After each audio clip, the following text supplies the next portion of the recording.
வணக்கம். நீங்கள் இணைந்திருப்பது உதய டிஜிட்டல் வலையொலியின் இரவு நேர பிரதான செய்திகளுடன். செய்தி தொகுப்பு உதய டிஜிட்டல் செய்தி பிரிவு. செய்திகள் வாசிப்பவர் லிஷா தரணீஸ்வரன் மற்றும் புஷ்கரணி ரவீந்திரன். தொடர்பான உள்நாட்டு செய்திகள். விவசாயத்தை காலநிலைக்கு ஏற்ப கொண்டு செல்வதுடன் விவசாய உற்பத்திகளை விற்பனை செய்கின்ற பொழுது இடைத்தரகர்களின் தலையீட்டை கட்டுப்படுத்தி விவசாயிகளுக்கு உற்பத்திக்கு ஏற்ப லாபம் கிடைப்பதற்கு வழிவகை செய்ய முயற்சி செய்ய வேண்டும் என வடக்கு மாகாண ஆளுநர் நாகலிங்கம் வேதநாயகம் தெரிவித்தார். இன்று திருநெல்வேலி விவசாய கண்காட்சியினை ஆரம்பித்து வைத்து உரையாற்றும் போது அவர் இதனை தெரிவித்தார். வடமாகாண விவசாய திணைக்களத்தின் ஒழுங்கமைப்பில் சூழல் நேய நிலைபெறான விவசாய யுகம் நோக்கி எனும் தொனிப்பொருளிலான விவசாய கண்காட்சி யாழ்ப்பாணம் திருநெல்வேலி மாவட்ட விவசாய பயிற்சி நிலையத்தில் இடம்பெற்றது. 3 நாட்கள் இடம்பெற உள்ள குறித்த கண்காட்சியினை வடக்கு மாகாண ஆளுநர் நாகலிங்கம் வேதநாயகன் இன்று ஆரம்பித்து வைத்தார். இதன் போது இயற்கை விவசாயம், கால்நடை வளர்ப்பு, சிறு தானியங்கள், பயிர் உற்பத்திகள் உள்ளிட்ட பல்வேறு வகையான விவசாய செயல்முறைகள் காட்சிப்படுத்தப்பட்டன. இதில் யாழ்ப்பாண பல்கலைக்கழக மாணவர்கள், பாடசாலை மாணவர்கள், பொதுமக்கள், விவசாயிகள் மற்றும் விவசாய நிறுவனங்கள் உள்ளிட்ட பலரும் கலந்து கொண்டு பார்வையிட்டனர்.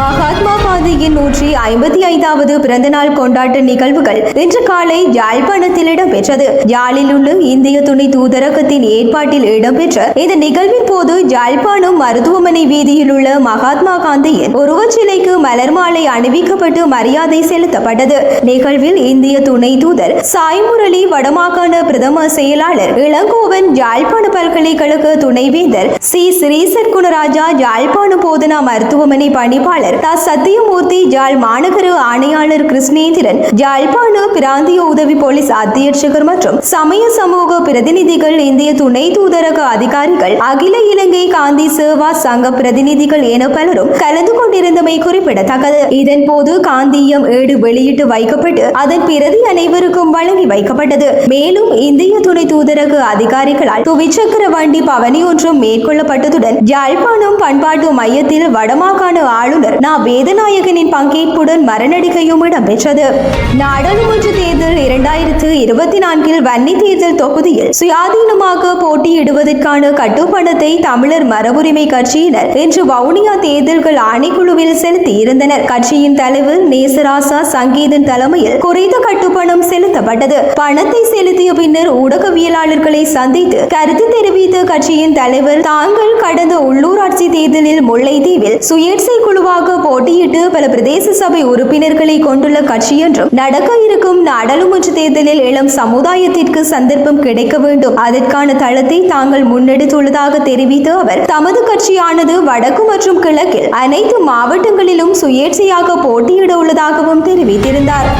இலங்கைக்கான இந்திய உயர்ஸ்தானிகர் சந்தோஷ் யா மற்றும் அகில இலங்கை மக்கள் காங்கிரஸ் தலைவரும் நாடாளுமன்ற உறுப்பினருமான ரிசாட் பதியுதீன் கட்சியின் தவிசாளர் MSS அமீர் அலி ஆகியோருக்கு இடையில் சந்திப்பு ஒன்று இடம்பெற்றுள்ளது. இச்சந்திப்பு இன்று காலை இடம்பெற்றுள்ளது. குறித்த சந்திப்பில் நாட்டின் தற்போதைய அரசியல் முன்னேற்றங்கள் மற்றும் பரஸ்பர நலன் சார்ந்த பிற பிரச்சனைகள் தொடர்பில் கலந்துரையாடப்பட்டுள்ளமை சுட்டிக்காட்டத்தக்கது.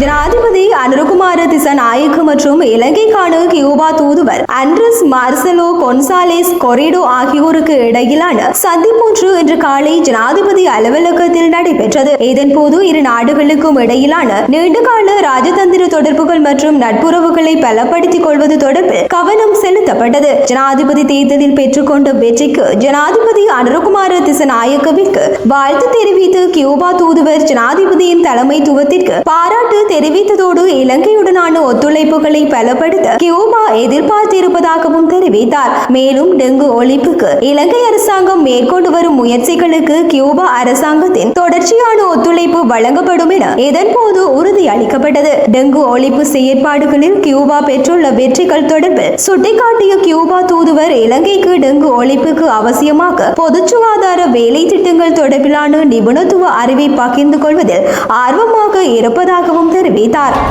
தொடர்பான இந்திய செய்திகள்.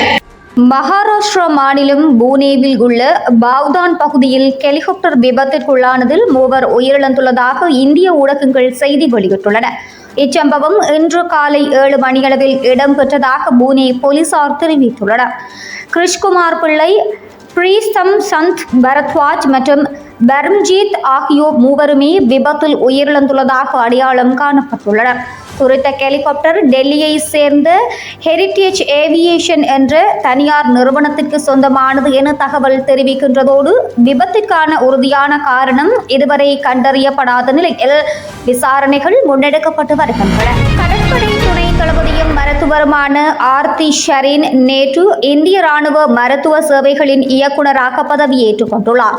பாதுகாப்பு படைகளின் மருத்துவ விவகாரங்களுக்கு முழு பொறுப்பு வகிக்கும் இப்பதவியின் 46வது இயக்குநரும் முதல் பெண் அதிகாரியும் ஆவார்.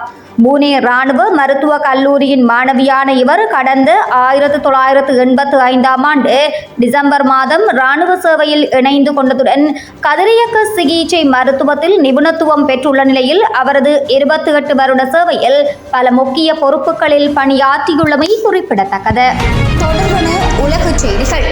இஸ்ரேல் பதிலடி கொடுத்தால் அதன் அனைத்து உட்கட்டமைப்புகளையும் இலக்கு வைப்போம் என ஈரான் எச்சரித்துள்ளமை குறிப்பிடத்தக்கது. ஈரானின் ஆயுதப்படையின் கூட்டு தளபதி மேஜர் ஜெனரல் முகமது பகீரி இந்த எச்சரிக்கையை விடுத்துள்ளார். இஸ்ரேல் இந்த குற்றங்களை தொடர முயன்றால் எங்கள் இறைமை மற்றும் ஆழ்புல ஒருமைப்பாட்டிற்கு எதிராக ஏதாவது செய்ய முயன்றால் இன்றிரவு நடவடிக்கையை மேலும் பல மடங்கு வலுவான விதத்தில் முன்னெடுப்போம் எனவும் தெரிவித்துள்ள அதேவேளை இஸ்ரேலின் அனைத்து உட்கட்டமைப்பும் இலக்கு வைக்கப்படும் என அவர் எச்சரித்துள்ளார். ஈரானின் புரட்சிகர காவலர் படையணி இன்றைய ஏவுகணை தாக்குதலை மேலும் தீவிரமாக முன்னெடுப்பதற்கு தயார்படுத்தப்பட்டுள்ளது என அவர் மேலும் தெரிவித்துள்ளார். இஸ்ரேலின் உளவு பிரிவான மொசாட்டின் தலைமையகத்தின் மீதும் அதற்கு அருகில் பல ஏவுகணைகள் விழுந்து வெடித்துள்ளதையும் நெவட்டிம் விமானப்படை தளம் டெல்னும் விமானப்படை தளம் ஆகியவையும் தாக்குதலுக்கு இலக்காகியுள்ளதையும் காணொலிகள் வெளிப்படுத்தியுள்ளன என CNN தெரிவித்துள்ளது. இந்த இலக்குகளை ஈரான் தாக்கலாம் என அமெரிக்க இஸ்ரேல் புலனாய்வு பிரிவினர் ஏற்கனவே எதிர்பார்த்திருந்ததோடு ஈரான் தனது 3 விமானப்படை தளங்களை தாக்கலாம் எனவும் இஸ்ரேலிற்கு புலனாய்வு தகவல்கள் கிடைத்திருந்தன என CNN தெரிவித்துள்ளன. விமானப்படை தளங்கள் கட்டளை பீடங்களை ஈரான் இலக்கு வைக்கலாம் என அமெரிக்க புலனாய்வு பிரிவினர் இஸ்ரேலிற்கு தெரிவித்தனர் எனவும் இஸ்ரேலிய தலைநகரின் கிலினோட் பகுதியில் உள்ள மொசாட்டின் தலைமையகத்திற்கு அருகில் 2 ஏவுகணைகள் விழுந்து வெடிப்பதை காணொலிகள் காண்பித்துள்ளன. இதேவேளை இஸ்ரேலின் தென்பகுதி நெகெவ் பாலைவனத்தில் உள்ள நெவட்டிம் தளத்தில் ஈரானின் பல ராக்கெட்கள் விழுந்து வெடிப்பதை காணொலிகள் காண்பித்துள்ளமை குறிப்பிடத்தக்கது. தொடர்பான விளையாட்டு செய்திகள். பாகிஸ்தான் கிரிக்கெட் அணியின் தலைமை பதவியில் இருந்து நட்சத்திர வீரர் பாபர் அசாம் விலகியுள்ளதாக தெரிவிக்கப்பட்டுள்ளது. சமீப காலமாக சர்வதேச போட்டிகளில் மோசமான துடுப்பாட்டத்தை வெளிப்படுத்தி வந்த அவர் தலைவர் பதவியில் இருந்து விலகியுள்ளார். கடந்த ஆண்டு இந்தியாவில் நடந்த ஒருநாள் உலக கிண்ண தொடருக்கு பின்னர் பாபர் அசாம் தொடர்ச்சியாக ஏமாற்றம் அளிக்கும் வகையில் துடுப்படுத்தாடி வருகின்ற நிலையில் அண்மையில் நடந்து முடிந்த பங்களாதேஷிற்கு எதிரான 2 போட்டிகள் கொண்ட டெஸ்ட் தொடரிலும் அவர் மொத்தம் 75 ஓட்டங்களை கூட தாண்டவில்லை என்பதுடன் தொடரில் ஏற்பட்ட தோல்வியை தொடர்ந்து ICCயின் முதல் 10 துடுப்பாட்ட வீரர்களுக்கான தரவரிசையில் இருந்து பாபர் அசாமை நீக்கியது. தொடர்ந்து அவரது தலைமை பதவியும் கேள்விக்குறியானது. மேலும் இந்த ஆண்டு நடந்து முடிந்த 20-20 உலக கிண்ண தொடரிலும் அமெரிக்கா மற்றும் இந்திய அணிகளுடன் தோல்வியை சந்தித்து குழுநிலை போட்டிகளோடு பாகிஸ்தான் வெளியேறியது. இதனை அடுத்து பாகிஸ்தான் அணியின் முன்னாள் தலைவர் ஜுனிக்ஸ் கான் இந்திய கிரிக்கெட் வீரர் விராட் கோலியிடம் இருந்து உத்வேகம் பெறுமாறு பாபர் அசாமிற்கு அறிவுரை வழங்கியுள்ளார்.